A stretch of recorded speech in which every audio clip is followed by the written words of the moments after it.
Deutéronome, chapitre 23. Celui dont les testicules ont été écrasés ou l'urètre coupé n'entrera point dans l'assemblée de l'Éternel.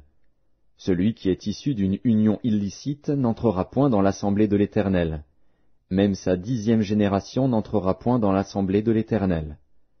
L'Ammonite et le Moabite n'entreront point dans l'assemblée de l'Éternel, même à la 10e génération et à perpétuité, parce qu'ils ne sont pas venus au devant de vous avec du pain et de l'eau, sur le chemin, lors de votre sortie d'Égypte, et parce qu'ils ont fait venir contre toi à prix d'argent Balaam, fils de Béor, de Pétor en Mésopotamie, pour qu'il te maudisse. Mais l'Éternel, ton Dieu, n'a point voulu écouter Balaam, et l'Éternel, ton Dieu, a changé pour toi la malédiction en bénédiction, parce que tu es aimé de l'Éternel, ton Dieu. Tu n'auras souci ni de leur prospérité, ni de leur bien-être, tant que tu vivras, à perpétuité. Tu n'auras point en abomination l'Édomite, car il est ton frère. Tu n'auras point en abomination l'Égyptien, car tu as été étranger dans son pays. Les fils qui leur naîtront à la 3e génération entreront dans l'assemblée de l'Éternel. Lorsque tu camperas contre tes ennemis, garde-toi de toute chose mauvaise. S'il y a chez toi un homme qui ne soit pas pur, par suite d'un accident nocturne, il sortira du camp, et n'entrera point dans le camp.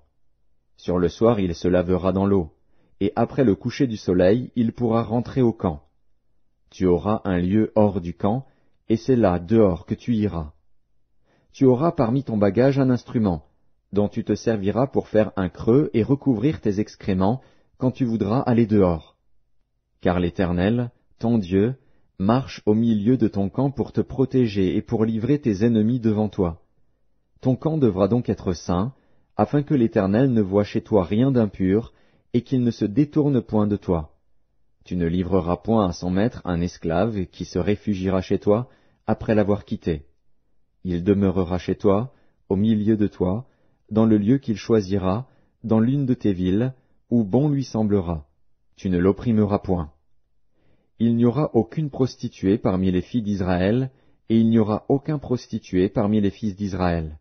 Tu n'apporteras point dans la maison de l'Éternel, ton Dieu, le salaire d'une prostituée ni le prix d'un chien, pour l'accomplissement d'un vœu quelconque, car l'un et l'autre sont en abomination à l'Éternel, ton Dieu. Tu n'exigeras de ton frère aucun intérêt ni pour argent, ni pour vivre, ni pour rien de ce qui se prête à intérêt.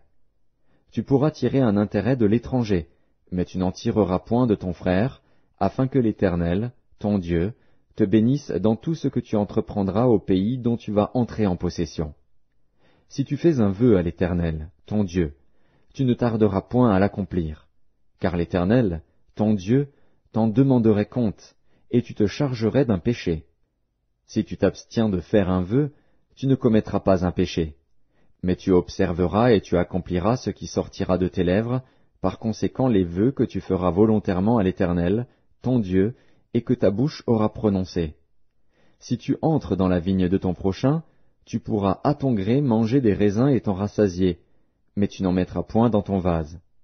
Si tu entres dans les blés de ton prochain, tu pourras cueillir des épis avec la main, mais tu n'agiteras point la faucille sur les blés de ton prochain.